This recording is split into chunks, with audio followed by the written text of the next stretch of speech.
Bien, mi hermano, le voy a invitar a que continuemos con los mensajes destinados en el libro de Gálatas, y vamos a leer en esta oportunidad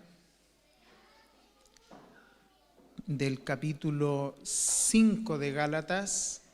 Comenzaremos a leer desde el verso 16 hasta el verso 21. Gálatas 5, versos 16 al verso 21.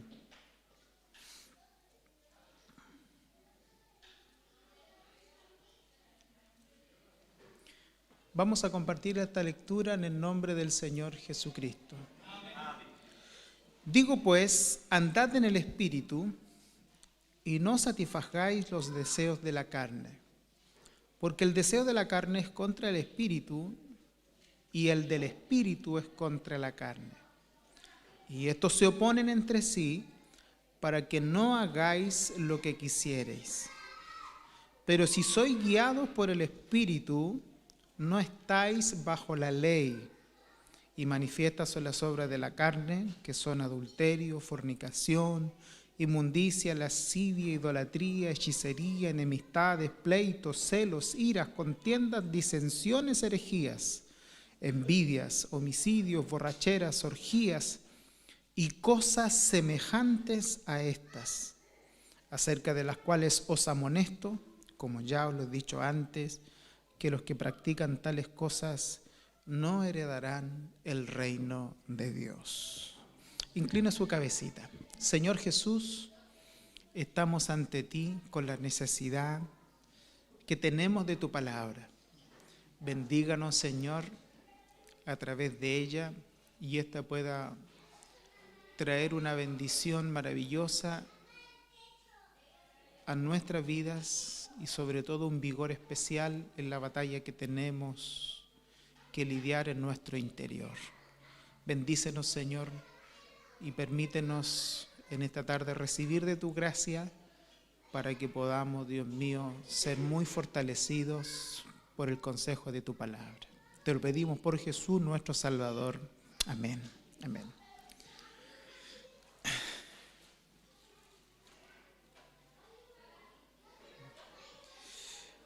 Me van a perdonar, me he tenido que tomar algunos remedios, ya que ayer tuvimos una jornada con las hermanas Dorcas ahí, y a mí se me ocurrió jugar al fútbol.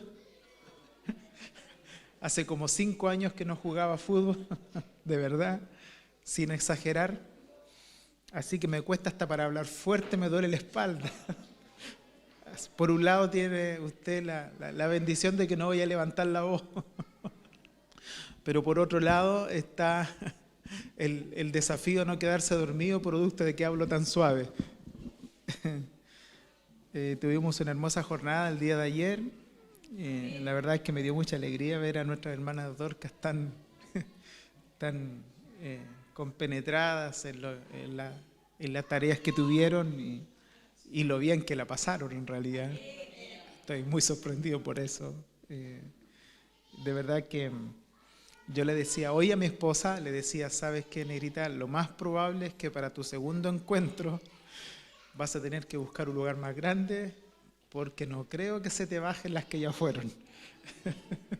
La pasaron muy bien. Bueno, de verdad es que deseo que haya sido de mucha bendición y de mucho regocijo también para sus vidas en el Señor, y que estas escapadas que nos ha regalado el Señor en realidad sirvan como un refrigerio en medio de todas las cosas que tenemos que hacer, tensiones, problemas, enfermedades, conflictos, necesidades. Permita al Señor que esta escapada en realidad haya sido un verdadero bálsamo y refrigerio para ustedes. Mis hermanos, bueno, continuando con estos mensajes del libro de Gálatas, hoy nos toca precisamente esta porción, algo muy particular. Pablo, de una manera muy práctica, comienza a a orientar a los cristianos y a la iglesia ahí en la región de Galacia acerca de una lucha que no pueden ignorar. Mientras pensaban en este mensaje, precisamente de lo que el título en nuestras Biblias comunes se refiere a las obras de la carne, y el próximo miércoles hablaremos del fruto del Espíritu, no podía dejar de pensar en un hecho importante que ocurrió en 1945, y me refiero entre el 16 de febrero y el 19 de febrero de ese año. Ese año lo que ocurrió fue la invasión de la isla japonesa de Iwo Jima. Y la razón por la que recordaba todo esto es precisamente porque esa fecha señala la historia, aquellos que nos recordamos un poco de clases, del colegio, de ese tipo de cosas, recordaremos que Estados Unidos en realidad hizo una invasión a esta isla japonesa con una estrategia totalmente brutal, pero muy brutal.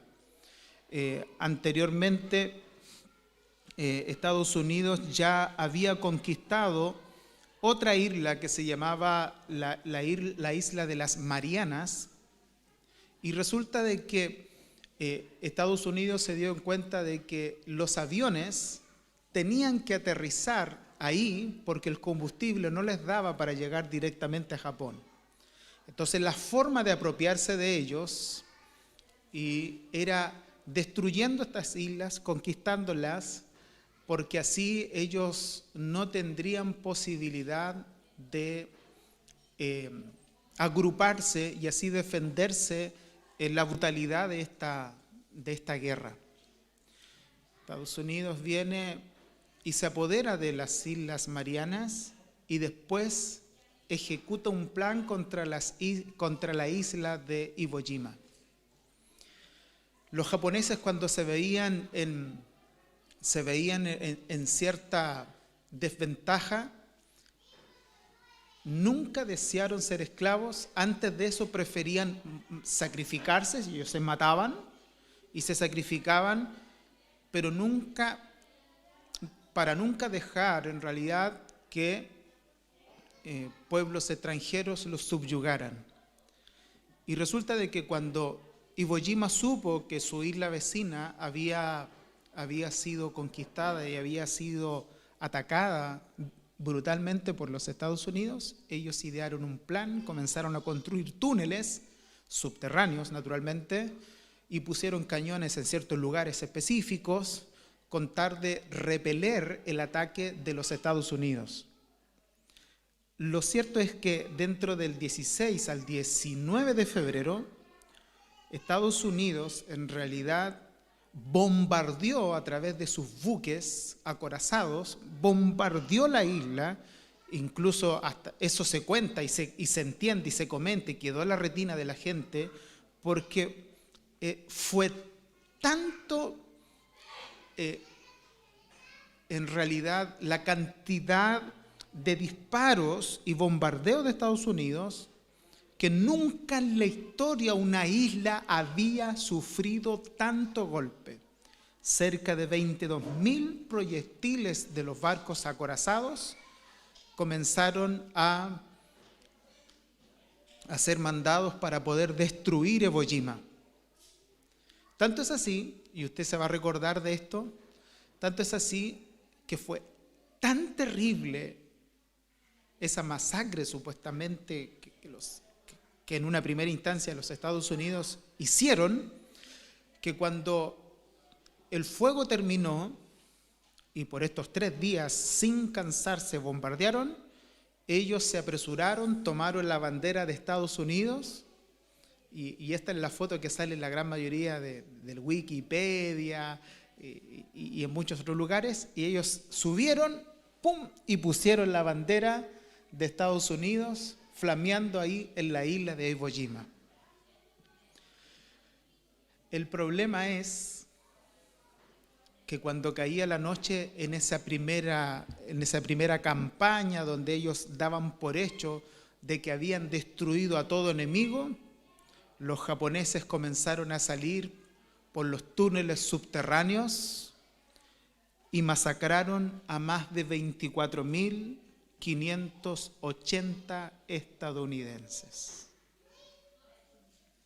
Y aunque la conquista ellos ya la habían dado por sentado, eso les trajo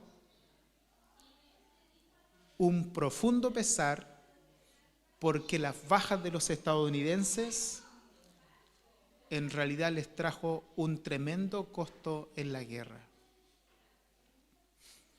Lo cierto es que el general, yo daría este nombre para que lo tradujera otro hermano en este lugar, pero él se llamaba Damaviachis, creo que así se pronuncia, este general. Cuando sus soldados comenzaron a sentir la brutalidad del ataque, muchos estaban dispuestos a sacrificarse, pero él les dijo que no, que debían aguantar el dolor, porque prontamente ellos podrían tener una victoria si es que aprendían a trabajar silenciosamente contra el enemigo. Y aunque ciertamente no se pudieron defender de Estados Unidos, porque finalmente Estados Unidos los doblegó, asesinando a cada uno, hermano, de los 20.000 japoneses que había en esa isla, lo cierto es que ellos murieron como grandes heroicos y mártires de Japón. Pero ¿qué es lo que yo pensaba? Qué brutal también y qué riesgoso es pensar tener una conquista anticipada cuando no conocemos cómo se mueve el enemigo. No sabemos cómo trabaja el enemigo. Y mientras yo leía Gálatas, pensaba en esta parte de la historia, porque lo cierto es que lo mismo pasa en relación a lo que Pablo menciona aquí, a las obras de nuestra carne, cuando nosotros hoy día ya somos cristianos. Dios ha conquistado nuestra vida, Él ha puesto su sello sobre nosotros, su Santo Espíritu, pero cuando nosotros ignoramos las maquinaciones del diablo y nosotros no sabemos en realidad cómo tratar con un mal pecaminoso que todavía está dentro de nosotros, lo cierto es que también nos puede dar una lucha horrible, y en muchos de estos casos esta lucha puede ser tan, pero tan horrible que algunos tienden no solo a caer en desánimos, sino que algunos sienten que están perdiendo la batalla. Y parte del mensaje de hoy tiene relación con ir conociendo a este enemigo, que este enemigo, al igual que los japoneses de Iwo Jima, está escondido dentro de nosotros. Está escondido en lugares que a veces nosotros ni siquiera nos damos cuenta ni somos capaces de percibir. Pablo dice a estos hermanos de Gálatas: andad pues en el Espíritu y no satisfagáis los deseos de la carne, porque el deseo de la carne es contra el Espíritu y el del Espíritu es contra la carne, y estos se oponen entre sí para que no hagáis lo que quisierais. Y quisiera partir, mis hermanos, esta predicación llamando su atención con esta pregunta: ¿qué es la carne? ¿Qué sabe usted de la carne? ¿Qué viene a su mente cuando lee un pasaje como este, cuando dice de no satisfacer los deseos de la carne? ¿Qué es lo que se viene a nuestra mente? ¿Asimilamos que la carne es la parte material que nosotros tenemos? la Biblia se refiere a la carne cuando habla de nuestro cuerpo? ¿O la Biblia se refiere a otra cosa y no a nuestra naturaleza física? ¿Qué es la carne? Bueno, lo cierto es que tenemos que responder esta pregunta, porque aunque parece que es una pregunta muy básica, me atrevo a decir que muchos de nosotros no estamos familiarizados con el término carne, y la razón por la que no estamos familiarizados ni tenemos una información correcta, somos presa tan fácil a sus deseos y caemos en ella a veces con mucha facilidad. Bueno, lo primero que tenemos y que tengo que decir, que el Nuevo Testamento habla de la carne como algo que se opone a otra cosa que se llama el espíritu. Pero no tenemos que pensar que cuando el Nuevo Testamento se refiere a la carne, se refiere a nuestra naturaleza física en contra de nuestra naturaleza espiritual. Sino que cuando el Nuevo Testamento habla de la carne, se refiere a una parte de nuestro ser que desea el pecado en oposición a otra parte de nuestro mismo ser que desea a Dios y su Espíritu. No está hablando de algo físico, de algo material, ya que la palabra carne en realidad es algo que define un corazón pecaminoso, o más bien una parte de nuestro corazón que no ha sido todavía renovado por el Espíritu Santo.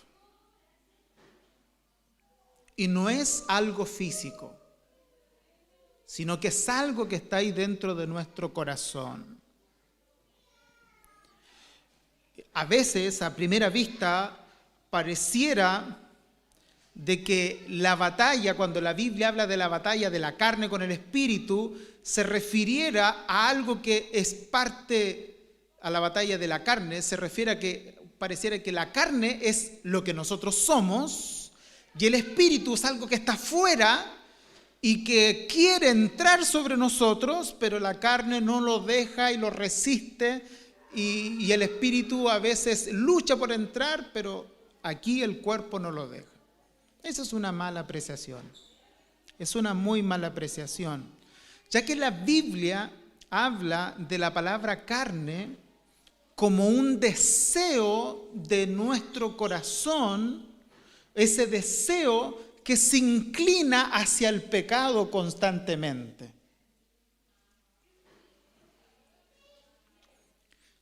La palabra para carne en el Nuevo Testamento es la palabra sark. Y esa idea de sark se refiere a una intención, se refiere a un deseo, a algo que yo anhelo, yo deseo, lo quiero tener. ¿Ya? Ahora, es más exacto pensar, porque en el espíritu, como el corazón renovado que el cristiano posee debido a que el Espíritu Santo nos ha redimido para ser hijos del Señor. El espíritu es un corazón renovado. El espíritu es el corazón que debiera tener un cristiano. Antiguamente se supone que un cristiano vivía bajo el dominio de una naturaleza pecaminosa que lo gobernaba libremente, sin oposición a nada, y él podía complacerse en su pecado. Sin embargo, en algún momento ocurrió que de manera sobrenatural el Espíritu del Señor entró en todos los cristianos y comenzó a renovar su mente de tal modo que todas sus inclinaciones se transformaron y ahora el deseo de ese cristiano está puesto en el Señor, en su gracia, en el Espíritu y sobre todo en lo que significa vivir con una mente renovada, con nuevas motivaciones y con nuevos deseos. El problema es que, como ya mencioné, nosotros, a pesar de que ya somos salvos, a pesar de que Cristo ya hizo una obra en nosotros, todavía nos queda remanentes de una naturaleza pecaminosa que se encuentra con un deseo hacia el pecado, y ahí se da la batalla, porque ahora que somos cristianos hay una parte de nuestro ser que desea a Dios, pero hay otra parte de nuestro ser que desea el pecado. Y esa es la batalla que la Biblia llama la batalla de la carne con el espíritu. No estamos hablando de dos cosas separadas, no estamos hablando de dos cosas totalmente ausentes de nosotros mismos. Estas dos cosas están dentro de nosotros. El deseo del espíritu está dentro de nosotros, pero el deseo de la carne también.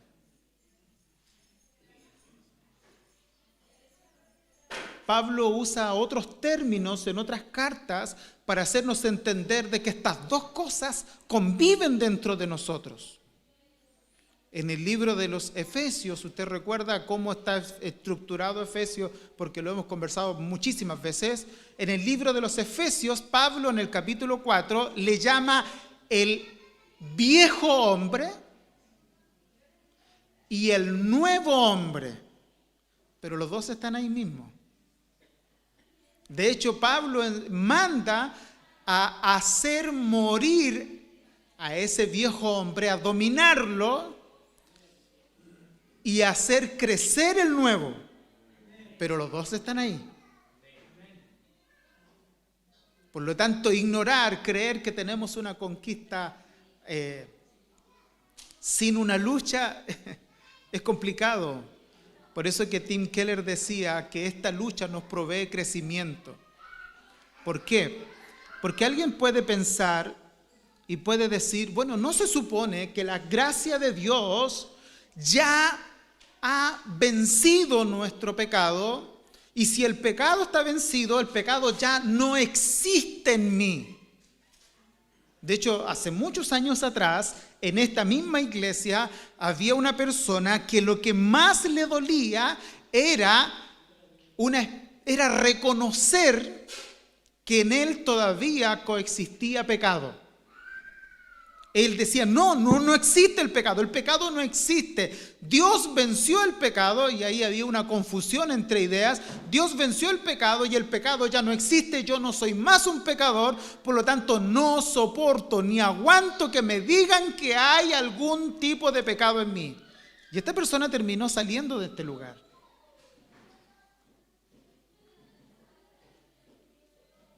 Pero vivir con esa idea, porque es verdad, Cristo venció. El pecado ya no tiene el asiento del conductor en nuestro ser. No lo tiene. De modo tal que cuando Él se manifiesta por una absoluta libertad que el cristiano le da. No lo tiene. Pero eso no significa de que el pecado y la inclinación hacia el pecado no esté. Y esa inclinación se le llama carne, sarx. Está. Y no tenemos que autoengañarnos, porque está. Y vuelvo a leer la definición. Sarx es nuestro corazón pecaminoso, me refiero a sarx, carne, en nuestro corazón pecaminoso, o más bien esa parte o el aspecto de nuestro corazón que todavía no ha sido renovado por el Espíritu Santo. ¿Y por qué Dios dejó una parte de nuestro corazón ahí sin renovar. Qué malo, Dios. Porque las batallas que nos da el pecado son atroces, mi hermano. No sé, a nosotros es terrible, son atroces. Pero ¿por qué todavía está? Porque Dios, dentro de su soberana voluntad y dentro de su plan providente, estableció que esa lucha nos va a enseñar a vivir una vida en santificación. Está ahí, porque tenemos que aprender a pelear contra estas inclinaciones, y en la lucha con estas inclinaciones la vamos a hacer en comunión directa con el Espíritu Santo. Eso nos hace totalmente dependientes constantemente del Espíritu Santo. Y en base a esa dependencia y a esa comunión, nosotros vamos a ir venciendo nuestro pecado y a la vez creciendo en nuestra vida en santificación. Si no, esto ¿sabe cómo sería? La cristiandad sería, ok, la salvación es por gracia, ya la tengo, ya todo se hizo, ahora nos sentamos y no hay nada que hacer. Sin embargo, tenemos una tremenda batalla que luchar. Y esta batalla, lo están grabando, pero puede que alguien me malentienda, porque a la persona que voy a citar lo malentendieron por siglos. Pero en esta batalla, al final de todo, le vamos a dar gracias al Señor y nos vamos a dar cuenta de que en cierto modo fue bueno que Dios nos permitiera batallar contra nuestro propio pecado. Hubo un hombre que se llamó Agustín de Hipona, y este hombre, cuando se dio cuenta de los alcances de su pecado y el efecto de su pecado, él en realidad comenzó a sufrir de una manera tan horrible su vida cristiana, hasta que la luz del Señor cayó sobre él y se dio cuenta de que el pecado tenía un lado positivo, pero ese lado positivo no lo encontramos en el placer, sino que lo encontramos en la lucha. Y lo explico. Esta persona viene y dijo, ¿por qué Dios permitió la caída? ¿No sabía Dios que Adán podía pecar y tenía la libertad para escoger pecar? Sí, lo sabía. Esa es la famosa frase en latín, non posse peccare y non peccare.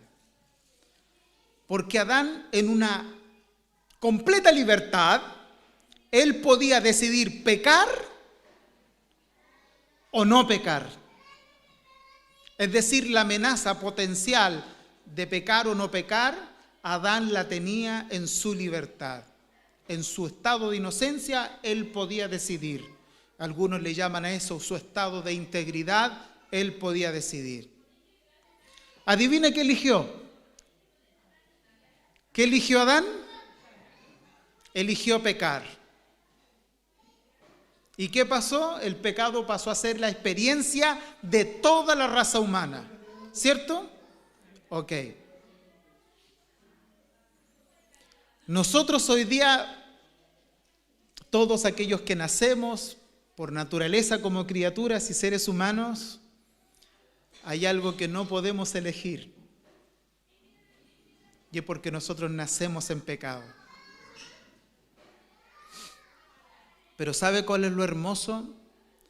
Que va a llegar el día en que nosotros vamos a disfrutar algo que se llama la regeneración, es la consumación de la salvación, donde nuestros cuerpos van a ser transformados a la imagen de su Hijo, donde nosotros vamos a ser beneficiados por lo que se llama la glorificación, y en ese momento nunca más va a existir la amenaza del pecado. Nunca más. Donde vamos a tener cuerpos glorificados, donde el pecado nunca más va a ser una amenaza. Pero eso no hubiese podido ser posible si no pasamos por esta experiencia dolorosa primero. Entonces, hay algo en esta batalla que no es tan malo. Al contrario, nos va a enseñar a amar aquello que está por venir.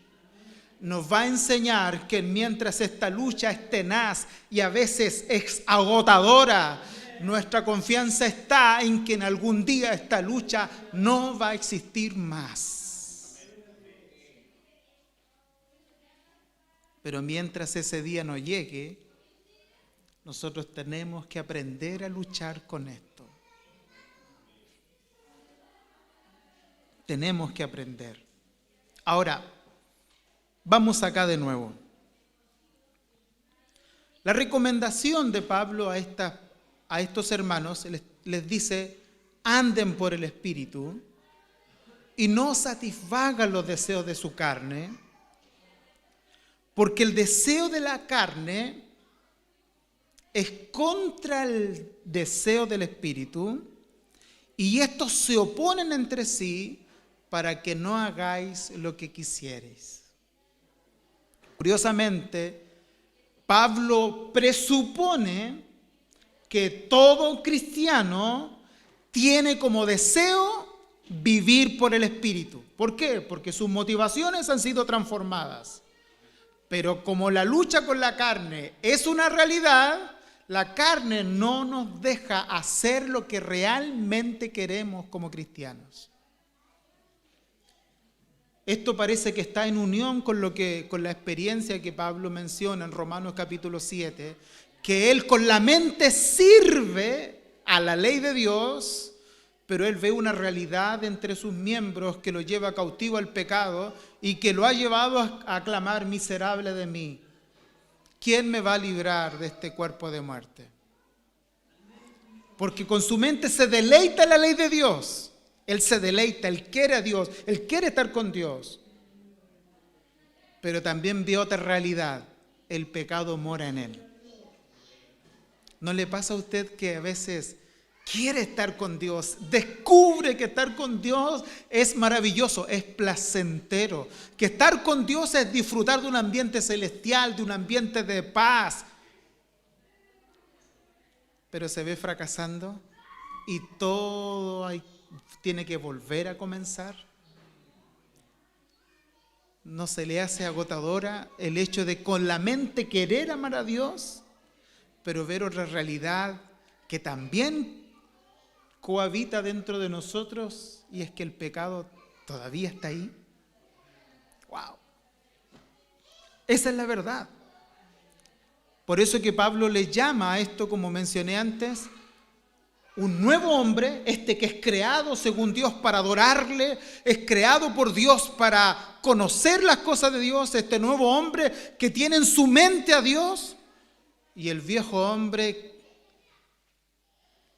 que todavía tiene deseos de pecar. ¿Y cuál es la recomendación de Pablo ahí?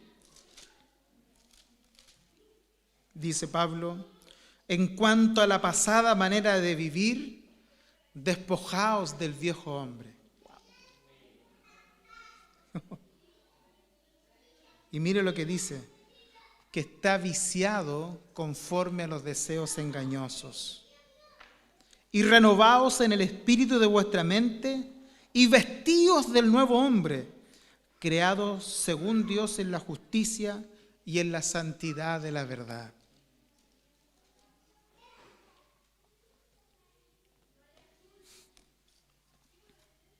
Lo cierto es, mis hermanos, que no podemos ignorar eso. Estas dos cosas están aquí. Están aquí. Hace un tiempo atrás hace harto tiempo, le pillé a mi hija en su época más de adolescente un libro, no recuerdo muy bien el autor, y decía: la verdadera batalla La verdadera batalla es en la mente.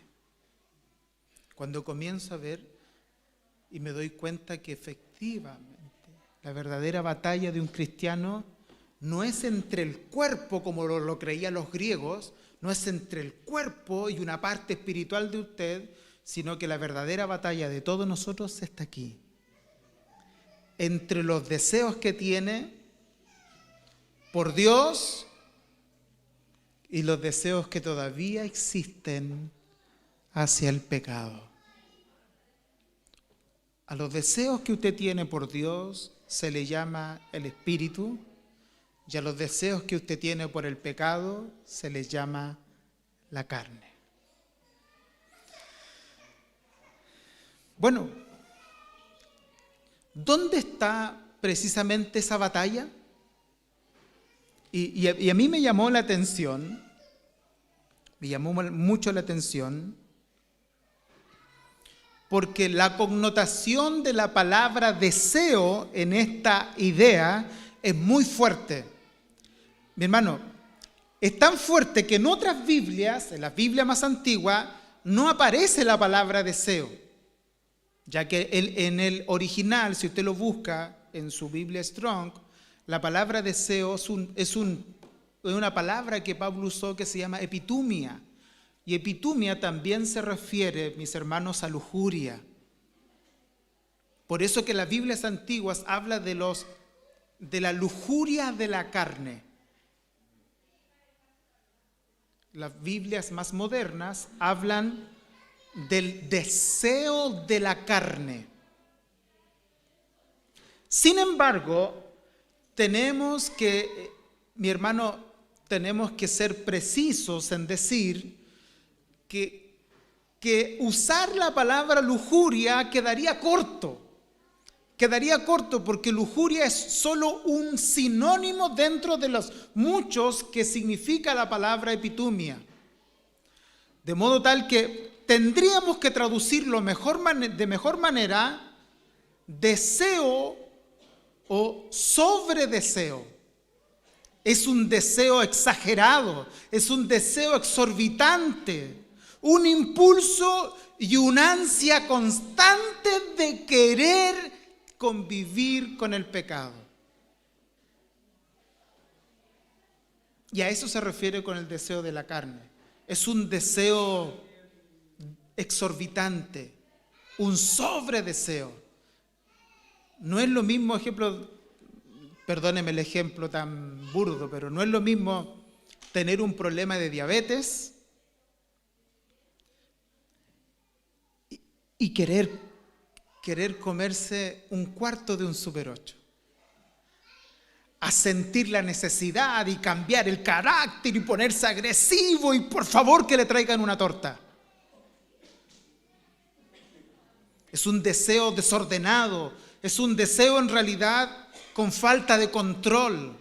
A eso Pablo le está diciendo, digo pues, anden en el Espíritu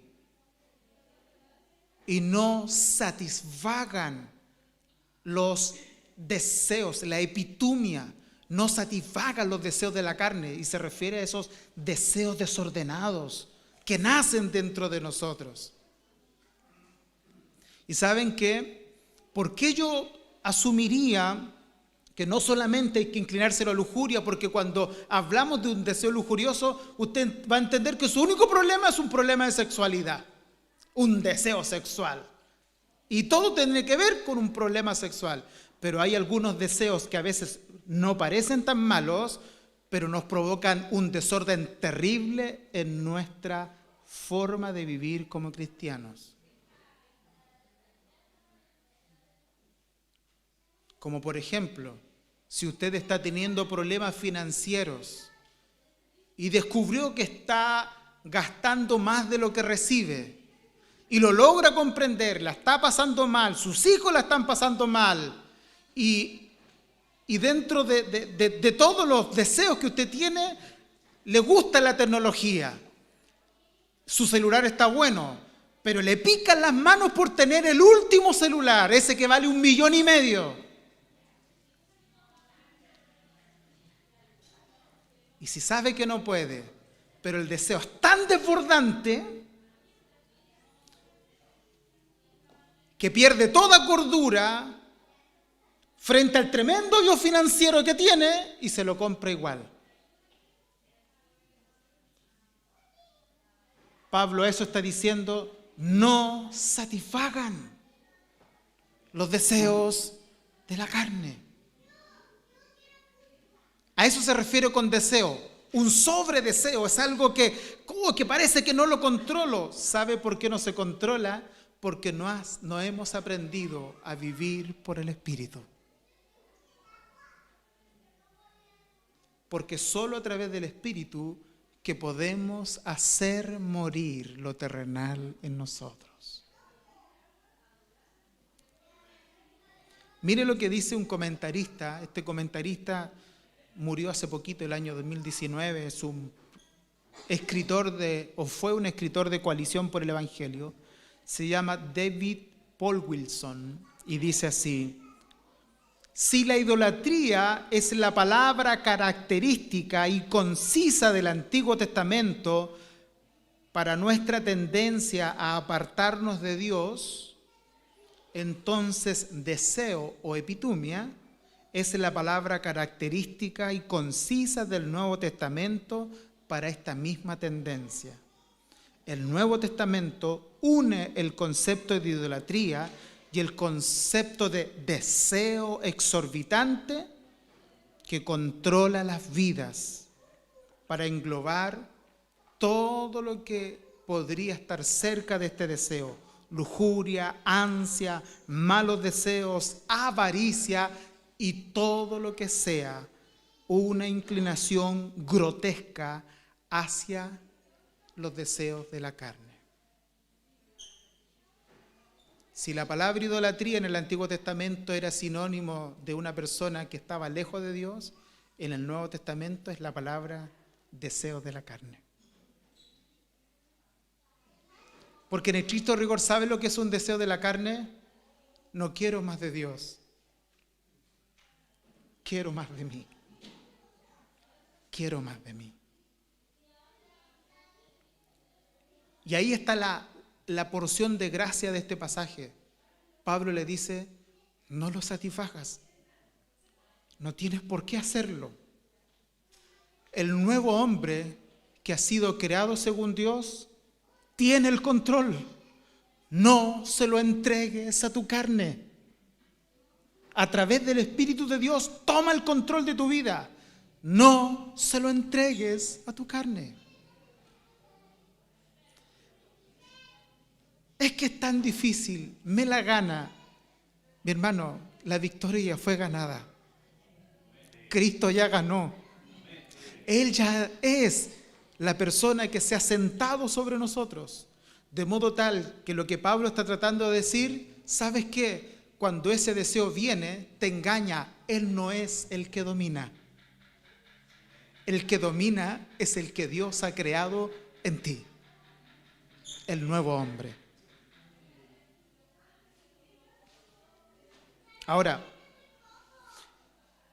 a mí este pasaje que acabo de leer de Gálatas capítulo 5 no me dejaba tranquilo, porque yo decía: ¿y cómo se asocia el verso 18 con lo que Pablo viene diciendo?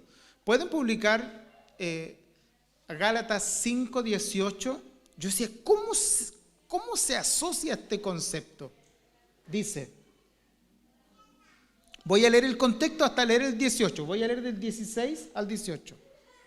Digo pues, andad en el Espíritu y no satisfagáis los deseos de la carne.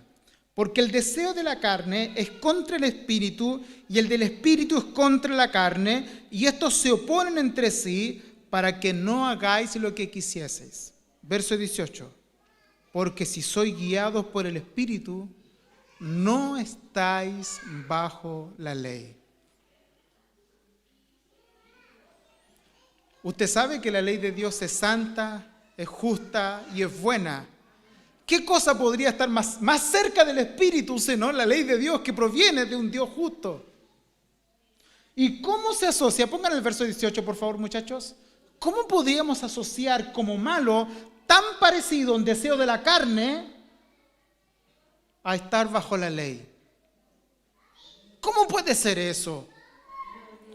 ¿Cómo podría ser tan malo estar bajo la ley como estar controlado por la carne? ¿A qué se está refiriendo Pablo?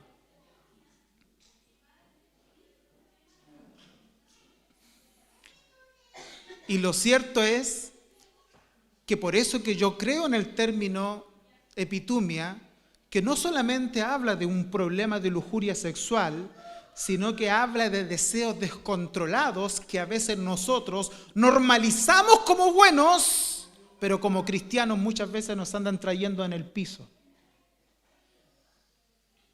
¿Y qué podría ser una epitumia o un deseo desenfrenado que aún se apropia de la ley y que Pablo puede decir esto es tan malo como andar en la carne? Y es esta explicación, creo yo. Escúchelo bien. Dice un comentarista llamado Tim Keller, dice: la naturaleza pecaminosa es aquello dentro de nosotros que quiere que seamos nuestros propios salvadores y también nuestros propios señores. El corazón en la carne funciona bajo la ley porque rechaza el regalo gratuito de justicia de Cristo y su salvación y sigue buscando sus propios méritos para terminar en una autojactancia. Por lo tanto, el pecado que yace bajo todos los pecados es el motivo de nuestra desobediencia. Siempre es una falta de confianza en la gracia y en la bondad de Dios y un deseo por protegernos y guardar nuestras propias vidas por medio de nuestra autosalvación. Y lo que Pablo está tratando de decir en el verso 18, por favor muchachos, volvamos, lo que Pablo está tratando de decir, porque si sois guiados por el Espíritu no estáis bajo la ley, le está diciendo que si ustedes son guiados por el Espíritu, ustedes no tienen que autosalvarse a sí mismos y creer de que ustedes lo lograron, de que ustedes son los campeones, que ustedes, y nadie ha hecho nada por ustedes, sino que ustedes han puesto todo su esfuerzo y a nadie tienen que dar la gracia sino a su propia tenacidad. Pablo le dice, eso es estar bajo la ley, creer de que tú puedes ser tu propio Señor y tu propio Salvador, que existe un medio que tú estableciste para tener comunión con Dios y dejar a Cristo tranquilo en su trono porque tú tienes un medio diferente. Eso es tan malo como un deseo pecaminoso en la carne. ¿Por qué? Porque a la final es lo que está detrás de un pensamiento así, es una obra pecaminosa, despreciar a Cristo y establecer tu propio camino sin querer conformarte a la gracia del Señor. Y fíjate cómo ese pecado se disfraza como algo bueno, como algo piadoso, porque hay piedad en estar bajo la ley. Hay piedad, hay esfuerzo, hay compromiso. Pero detrás de todo eso está el deseo de ser tu propio Señor. A la larga, el que pone las reglas, ¿quién es? Uno mismo. Uno mismo. Yo pongo las reglas. Y ese es un deseo también desenfrenado, porque en el Evangelio, ¿sabes cómo funciona esto? Que si no te salvan, no tienes forma de salvarte a ti mismo. Lo único que tienes que hacer es extender tu mano como cual mendigo que sabe que no tiene nada que hacer, solo esperar en la misericordia de aquel que sí puede hacer algo por ti.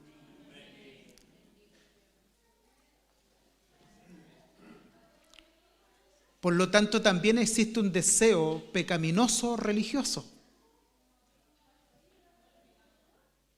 Y es ese deseo constante que algunos tienen de ser sus propios salvadores. ¿Sabe lo que decían los hermanos cuando nos predicaban el libro de los Hebreos? Que eso es rechazar persistentemente el Espíritu de la gracia y que lo único que puede esperar una horrenda expectación de fuego. Wow. Sin embargo, escúcheme bien, Pablo comienza a darnos ciertas cosas para que las podamos entender. Y yo también quiero dejar esto en vuestras mentes en esta noche. Comienza a conocer tu batalla con la carne. Tu batalla con la carne no son simplemente actos desordenados que tú haces, sino también tu batalla muchas veces comienza con deseos que se transformen en actos. Son acciones, muchos de ellos son, si es verdad, son acciones de nuestra naturaleza pecaminosa. ¿Y cómo tú las ves esas acciones? Como lo que Pablo dice aquí. Dice que son adulterio, fornicación, inmundicia, laxivia, idolatría. Pero también, mis hermanos, hay motivos de la naturaleza pecaminosa. Hay motivaciones que están aquí. Y a veces esas motivaciones no tienen mucho que ver con lo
puesta en Dios o está puesta en mis deseos? Si está puesta en tus deseos, mejor renuncia a ella y permite que a través de la ayuda y la obra del Espíritu Santo poder anular toda motivación que tenga deseo en tu propia persona o propio ser. Anúlalo. Pon tu motivación en el Señor. En el Señor vas a poder hacer las cosas con más tranquilidad sin la incertidumbre de haber hecho algo mal que a la larga puede traer consecuencias. Obedecer el pecado. No lo tienes por qué obedecer, porque aunque está dentro de nosotros y esta batalla es real, este nuevo hombre que Dios ha formado dentro de nosotros es el que debe estar en el asiento mismo de nuestras emociones y de la conducción de nuestra vida. No tienes por qué obedecer el pecado. Tienes la fuerza para decirle no, no. Por eso que Pablo recomienda hacer morir lo terrenal en vosotros. Y Pablo no lo diría si tú no tienes la autoridad para hacerlo. ¿Y sabes por qué tenemos esa autoridad? Porque el Señor venció el pecado. Y el pecado no se enseñoreará más de nosotros. De modo tal que cada vez que Él se sienta como conductor de nuestra vida, se sienta porque nosotros le dejamos que Él gobierne. Pero en esta noche, esta es la recomendación: andad en el Espíritu. Es decir, anden en esa nueva naturaleza. Esa nueva naturaleza no es simplemente una garantía de que no te vas a ir al infierno porque tú te vas a ir al cielo porque Dios ya te salvó. No es solo un acto de garantía. Esa nueva naturaleza es algo que tienes que desarrollar, y lo tienes que desarrollar en el esfuerzo que tenemos de que la imagen de Cristo sea formada en nosotros. En saber que ahora que esta salvación que ya tenemos por gracia del Señor se sigue desarrollando en nosotros y se llama santificación. Y esa santificación, la tarea que tiene es luchando contra nuestro pecado, haciéndolo morir para que el Espíritu, ese hombre nuevo, vaya creciendo entre nosotros. El miércoles te vas a dar cuenta de que Pablo estaba consciente de que este nuevo hombre no es un hombre establecido, no es como un maduro que apareció de la nada, es un hombre que comienza a formarse progresivamente, que pasa por las etapas que tú conoces de la vida natural, pasa por la niñez, se establece en la juventud y descansa en la madurez. De modo tal que crece, va en ascenso. Y va en ascenso para hacernos entender de que nosotros, mis hermanos, tenemos una responsabilidad de cultivar nuestra vida cristiana y no simplemente de reconocerla, aquí estamos, y sentir que ya estamos plenos y satisfechos. No, va en ascenso, va hacia adelante, va en madurez. Y una de las razones, y lo tengo que mencionar, una de las razones que evidencia una vida inclinada hacia el pecado, lamentablemente, mis hermanos, es una falta de madurez. ¿Recuerdas tú la carta a los Corintios?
para dar esta batalla.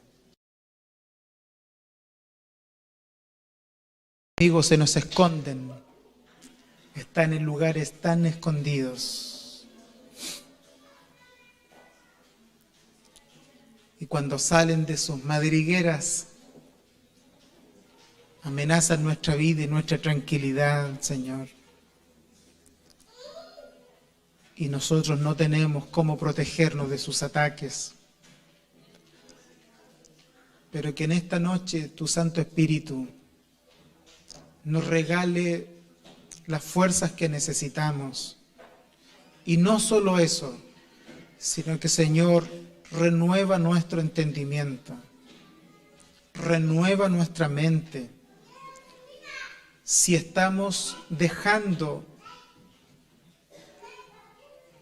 que nuestras mentes estén dominadas por el dolor, por la angustia, por la queja, por la aflicción, por la necesidad, si esas cosas son las que están controlando nuestra mente y por ende también nuestra voluntad y deseo, lo cierto es que lo único que vamos a cosechar son dolores, son más angustias, son más aflicciones.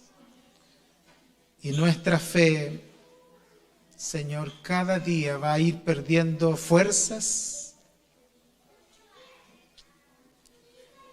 de modo tal, Señor, que la compañía de la aflicción, sin duda, va a ser lo que prontamente vamos a tener que convivir.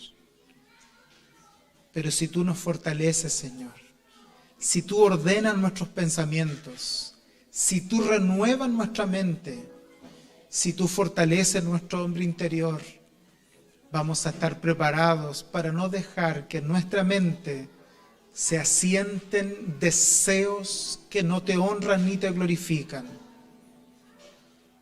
En nuestros matrimonios, Señor, necesitamos que ordenes nuestros pensamientos. En nuestras finanzas necesitamos, Señor, que ordenes nuestra forma de administrar nuestro dinero, Señor. Señor, en nuestra vida familiar necesitamos que tú nos ordenes. Que a veces por pequeñas locuras, Señor, se desordena aún todo, Señor, dentro de nuestro propio hogar. Pero hoy día, Señor, enséñanos a entender que esta batalla primero es nuestra. Nosotros tenemos que pelearla, pero no tenemos que pelearla en nuestras fuerzas, sino en las fuerzas que provienen del cielo, en las fuerzas que nos da tu Santo Espíritu. Y si tu Santo Espíritu nos fortalece, nosotros vamos a saber por dónde vienen los ataques. Y en la medida en que crezcamos, Señor, vamos a estar formando cada día más la imagen de Cristo en nosotros. Bendícenos, Señor. Te lo suplicamos, te necesitamos. Por favor, Señor, fortalécenos. Te lo pedimos a través de Cristo, nuestro Salvador. Amén. Amén.